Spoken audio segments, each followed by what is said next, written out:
All right. So, I don't like doing this. Trust me. Anyways, yeah. Nobody else is on it. It's been towards me. Okay, so I'm originally from Tampa, Florida. I'm the youngest out of 9 children. I was the baby out of all 9.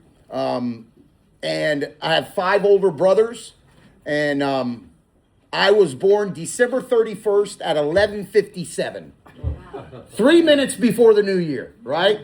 And the doctor pulled my parents to the side and he said, we can make them the first baby born of the new year. We can put this off for 3 minutes, no problem. But you're not going to be able to claim them on your taxes for that past year. And my mom and dad said, hell no, get his ass out.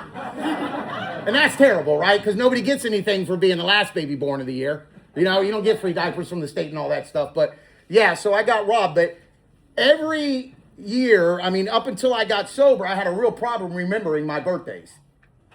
I mean, everybody parties on that day, right? So I didn't have to go far for a party on that day, you know? And, you know, like I said, man, I was the youngest and I fell down a lot as a child having 5 older brothers. Yeah, there was a routine. And I was raised in a middle-class family over in Temple Terrace, which is right outside of Tampa. My father was an alcoholic, a very high-functioning alcoholic. I think he missed 2 days of work up until he passed when I was 12.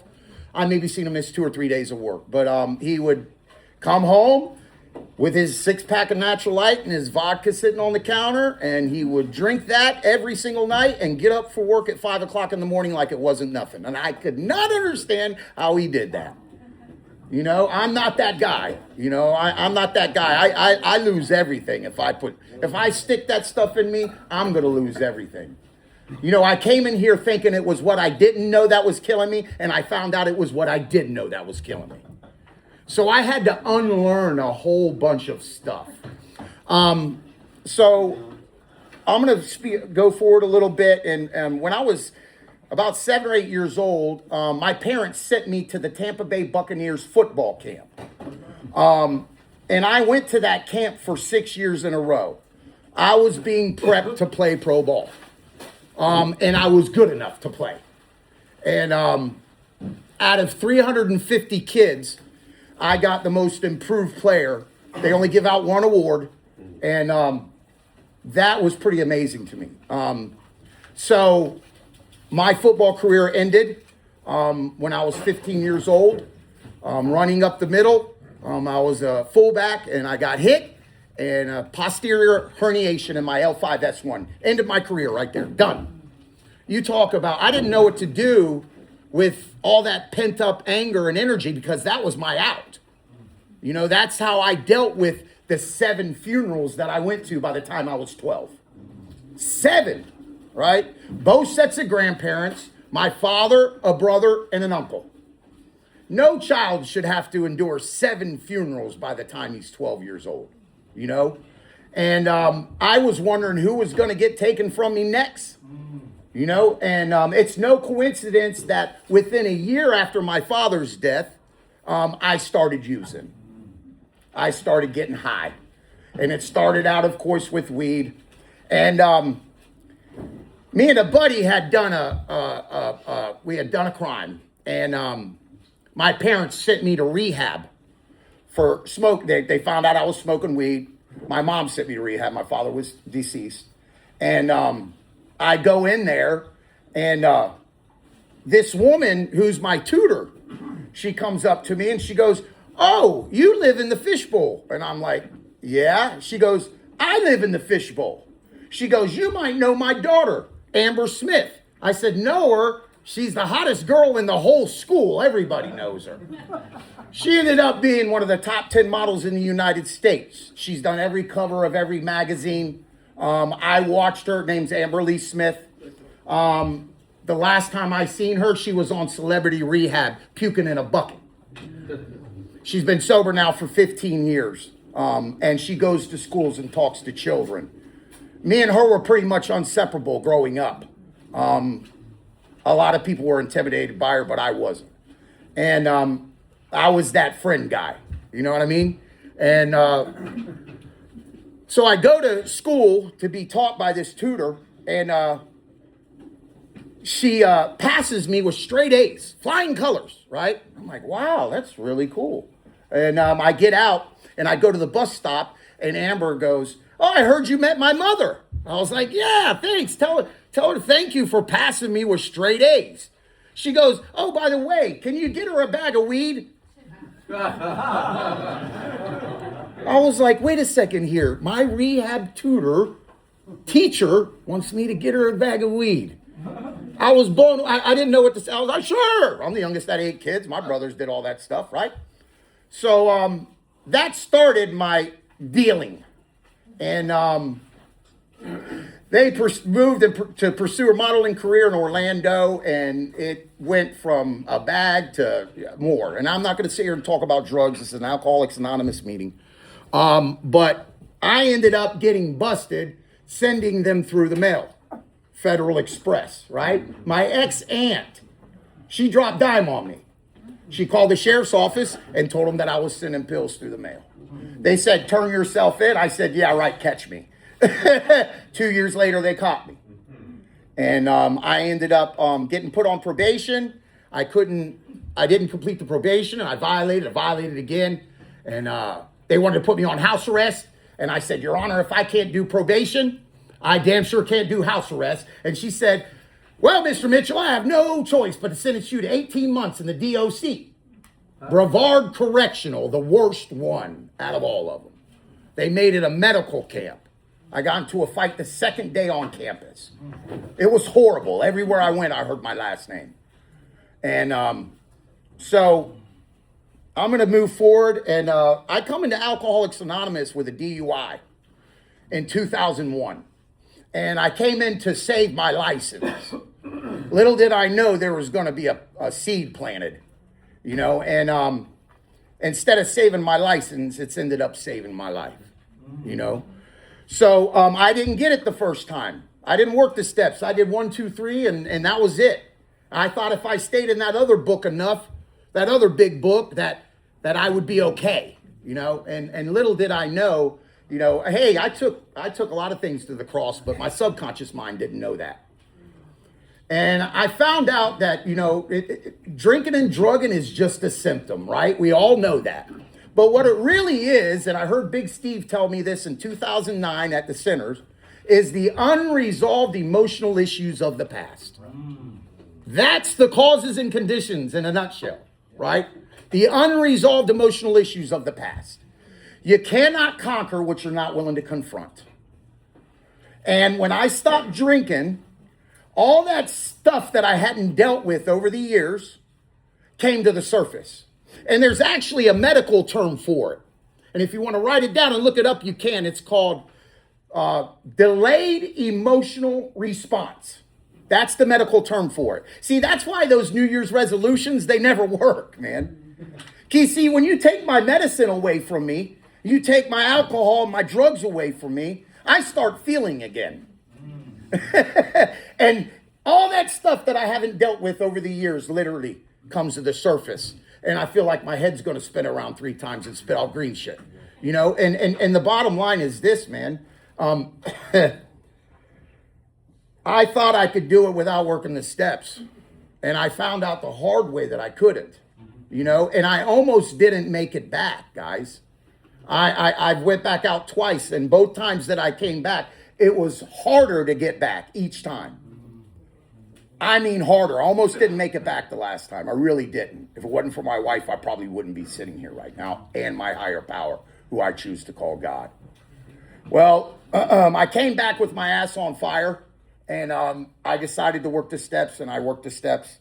And ever since I've done that, man, there's been a revolutionary change, like the book says. And, you know, it's actually been an amazing process, man. I used to think that happiness was an emotion you feel. And I found out that it was a decision you make. And it starts between your ears. You see, I thought that I had a drinking and drug problem and found out that I had a thinking problem. My thoughts determine my life. My life is a reflection of the way that I think. My attitude is my thought life turned inside out. That's my attitude. And if I think differently, I'm going to look, act, and feel differently. This disease centers between my ears, man. And I was drinking because of an obsession beyond my mental control. I could not think my way into being sober. I couldn't think my way into being sober, man. You know, and this is the truth, man. When I started working the steps, you know, the first step, if my life was manageable, what am I doing sitting in an Alcoholics Anonymous meeting? My life is unmanageable, man. It big time. I run it straight into the ground. And it is the main purpose of that big blue book to enable you to find a power greater than yourself that will solve your problems. It don't say might solve your problems. It says will solve your problems. And you know, the power of prayer. You know, in 2007, I was in a coma. And they tell you to be careful what you say around people that are in comas because they can hear you. I can literally hear everything going on around my bed. I was in a coma. I had a trach running down my throat, listening to the doctors tell my parents that I wasn't going to make it through the night. Literally screaming inside my own body. Stop telling my parents that. I'm not going to die. Get his brothers and sisters down here if they want to see him alive. That's what the next saying was. And I'm screaming, right? So my sister comes in there 20 minutes later.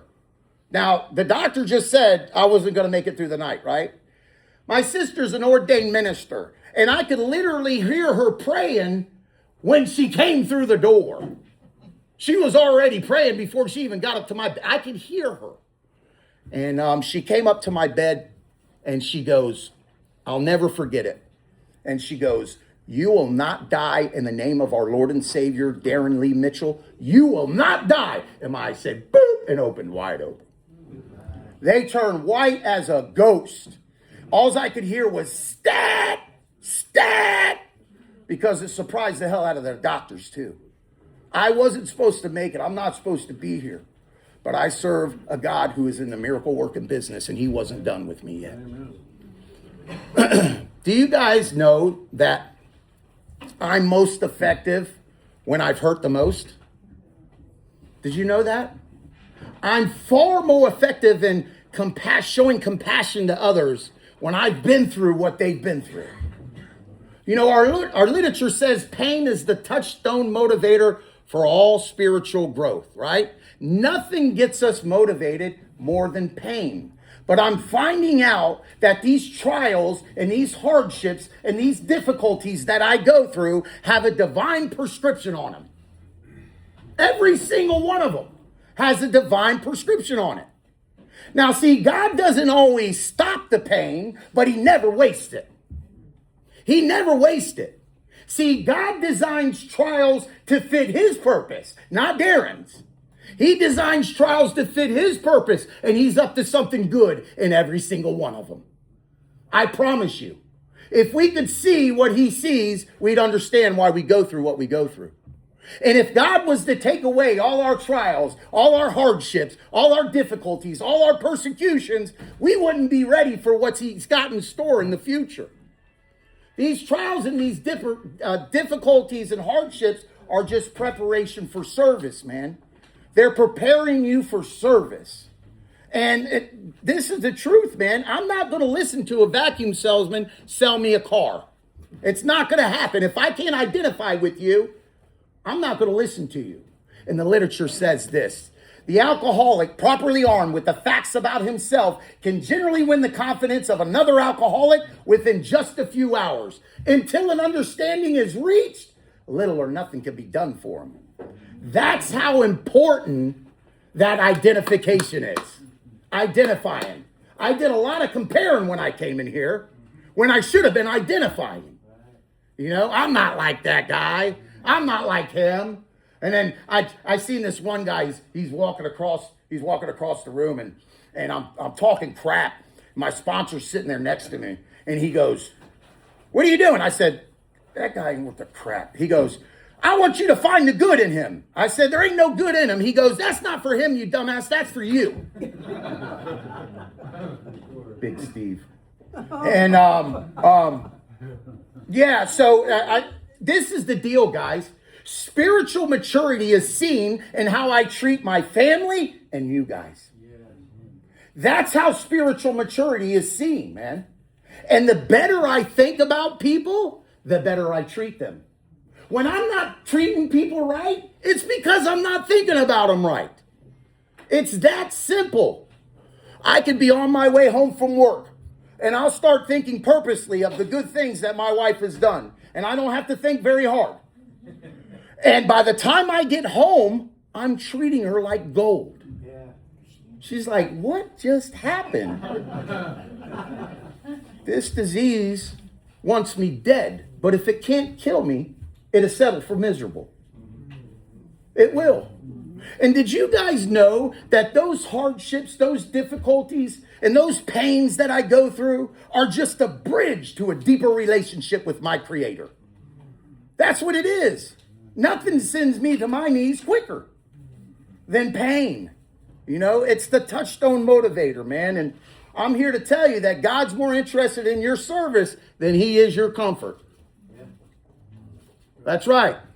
And you know, when I fail to wait on his timing, I miss his best. Do you know what I'm willing to wait on shows the value of the want?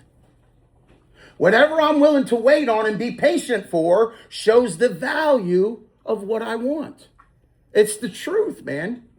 And some of the best things in life I've got to wait for, because see, God's timing not only prepares my circumstances, but it keeps me from hurting myself and other people.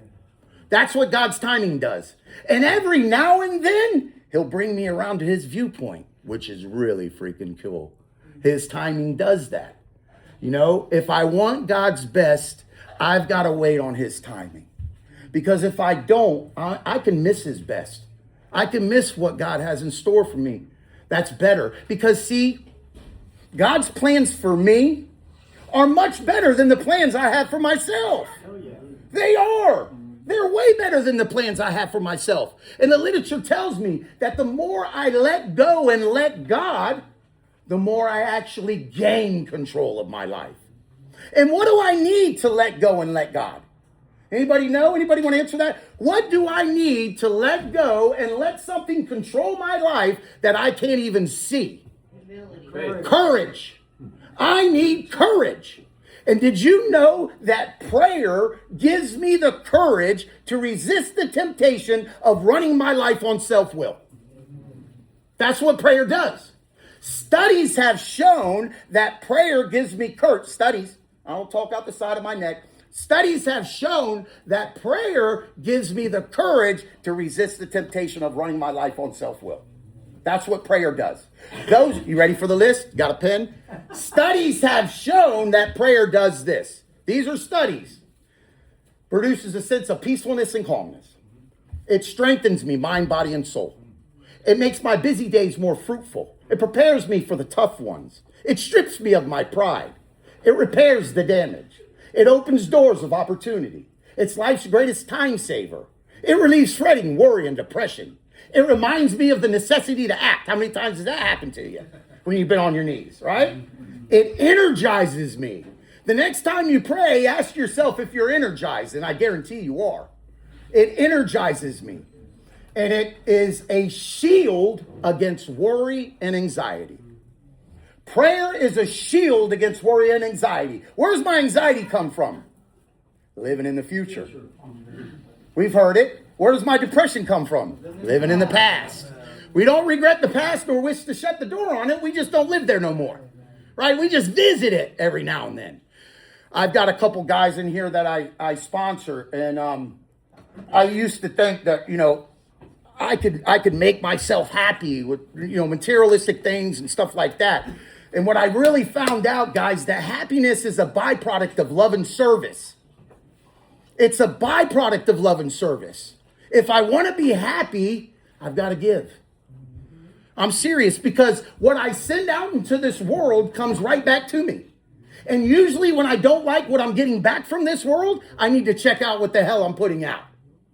He didn't say hi to me. He didn't shake my hand. He didn't even freaking recognize me. What the hell did you do? You know, we're real quick to turn ourselves into victims, aren't we? Real freaking quick. I can speak fluent Vietnamese, man. Fluent Vietnamese. You better believe it. And that's not a city in freaking Vietnam. But yeah, man, you know, the quicker I reach out and help somebody else achieve their goals, the quicker God's going to reach out and help me achieve mine. That's the truth. And did you guys know that helping another human being is one of the most attractive traits to mankind? It is. And if I want to be happy, I've got to help people. That's just the way it is. And you know, the bottom line is this, man. AA has ruined my chances of going out and drinking and enjoying that crap. There is nothing worse than a head full of AA and a belly full of beer. It does not mix, man, at all. And you know, the book tells me, none of us like the self-searching, the leveling of our pride, or the confession of our shortcomings, which is necessary for its successful consummation. Who wants to freaking admit their freaking wrongs? Who wants to freaking swallow their pride? I was told a long time ago, pride, P-R-I-D-E, personal recovery involves deflating ego. Recovery is all about ego deflation. I apologize immediately if I've offended somebody. You know, I find my fault. Where was I to blame? You know, the program is all about humility, man. It's all about humility. And did you guys know that humility precedes honor? Did you know that? It does. It precedes honor.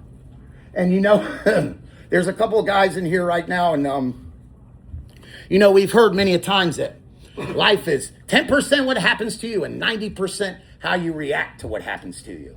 I found that is very true. Because, you know, every time I react on emotional impulse, I set myself up for shame, guilt, and remorse.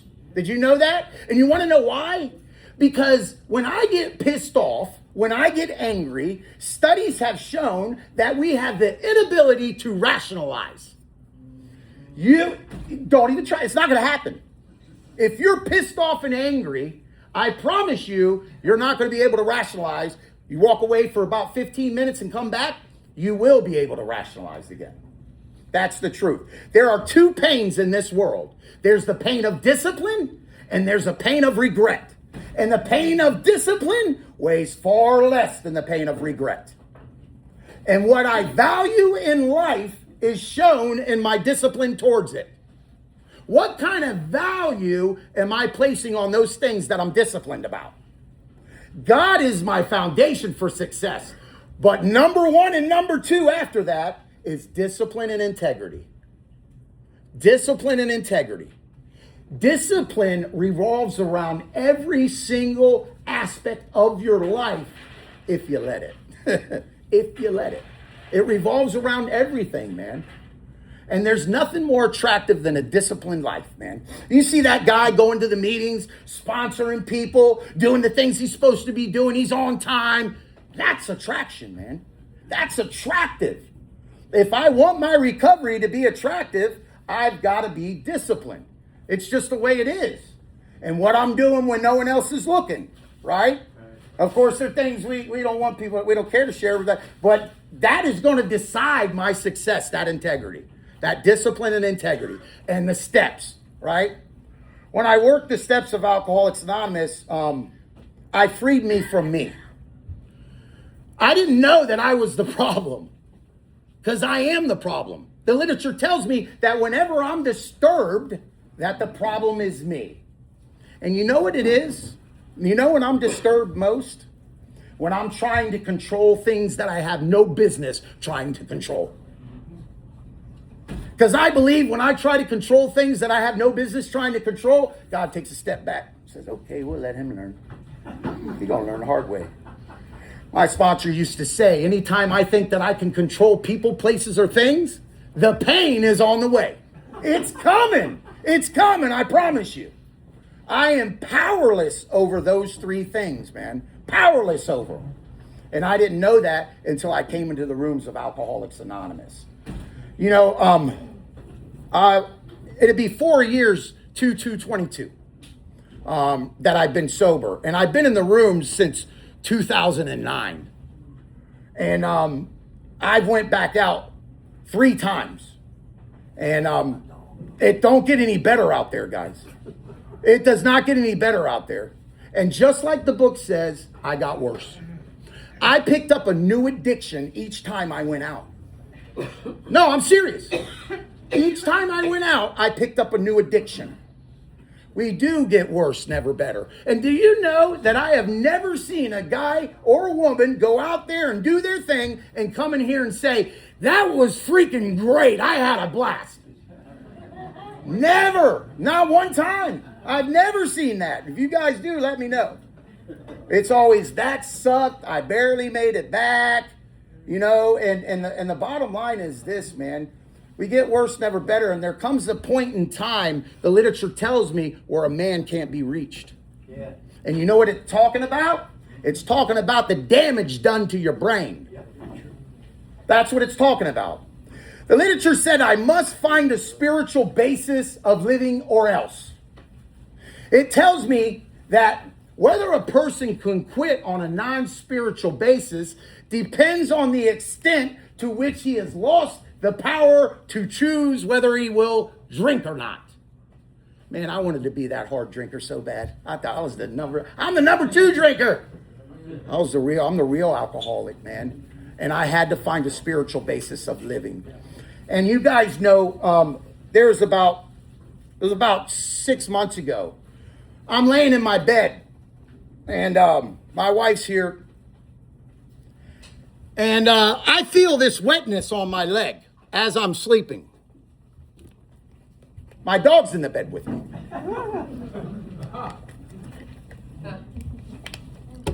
I shoot up, turn the light on. There's a pile of poop behind her. She's dead. The love of my life. Really, sorry, babe. She's gone. And my first instinct was to reprimand her. And when I picked her up, she was dead weight. She was dead. The last thing you do when you die is defecate and piss yourself. Everything's released. She was gone.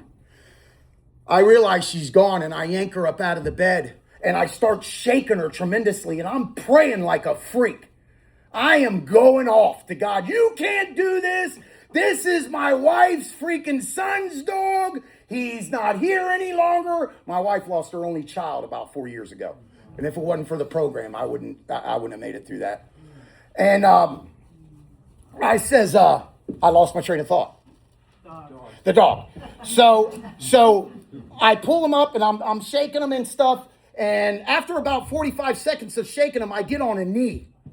And I've got her little face in my hands. And I look at her in the face, and I said, you are not going to die on me, Lainey. You're not going to die. And her eyes opened up. My wife's sitting over there crying. This is real deal, guys. That dog was dead. That dog was gone. You know what the doctor said? The doctor said that when I was shaking him like that, it was the best thing I could have done because it stimulated her heart. And you know what I said to that doctor? I know who stimulated her heart. And it wasn't me shaking her. She was gone, guys. She was gone. And that is the power of prayer.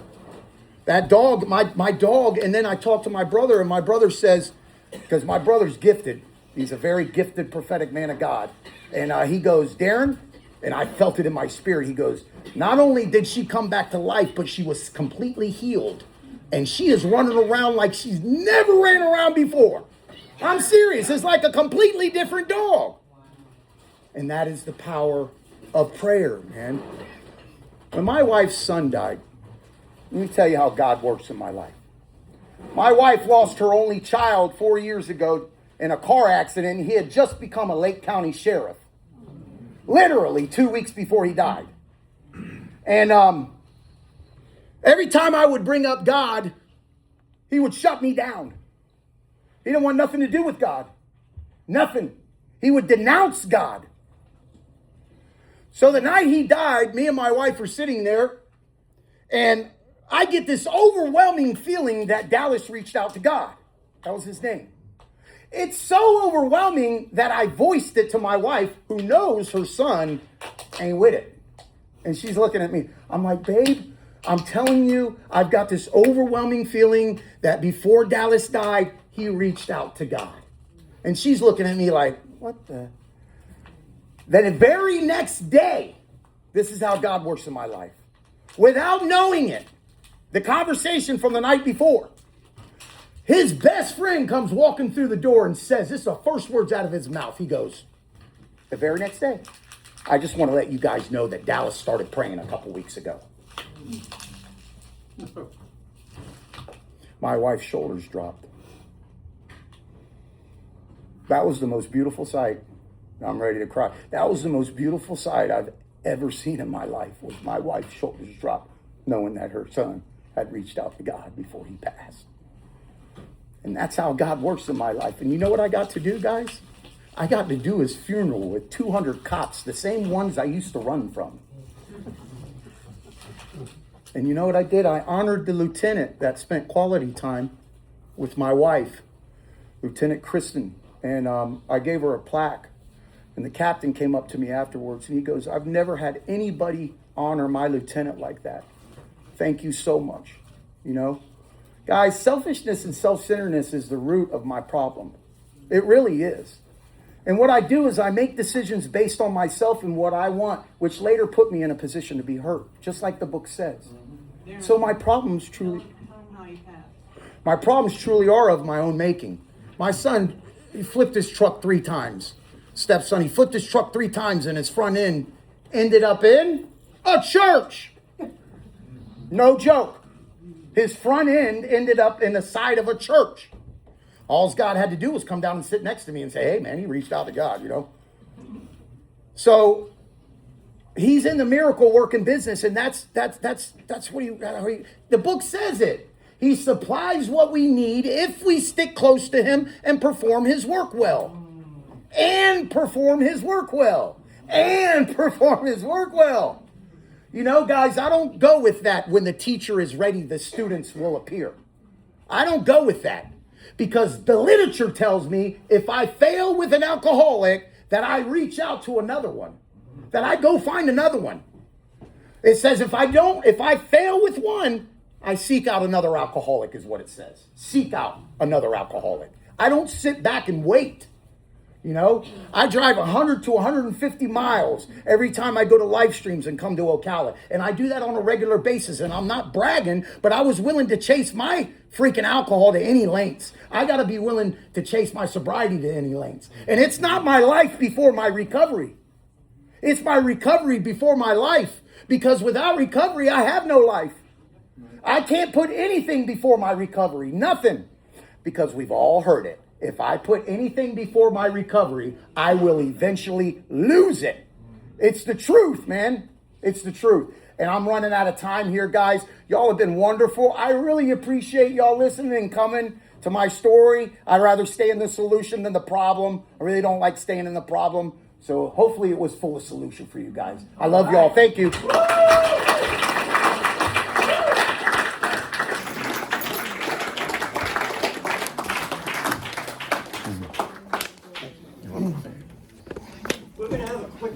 Before Ray introduces Carter, if you want to take a quick beverage break, we have so much water, iced tea, lemonade. Take a quick 3-minute break.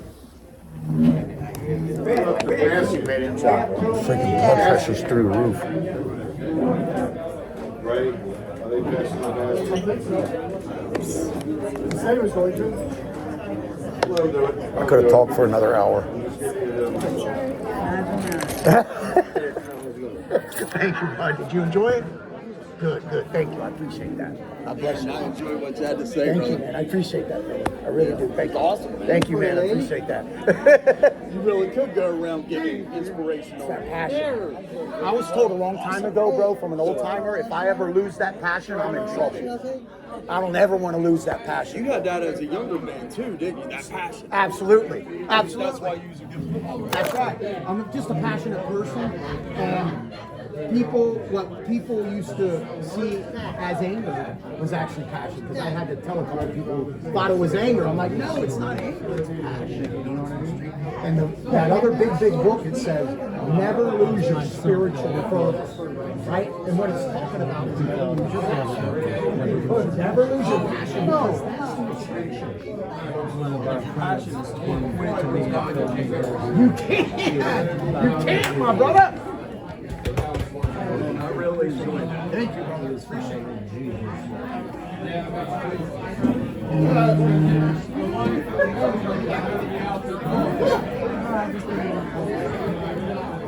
What's your name? Joe. Got it, Joe. Got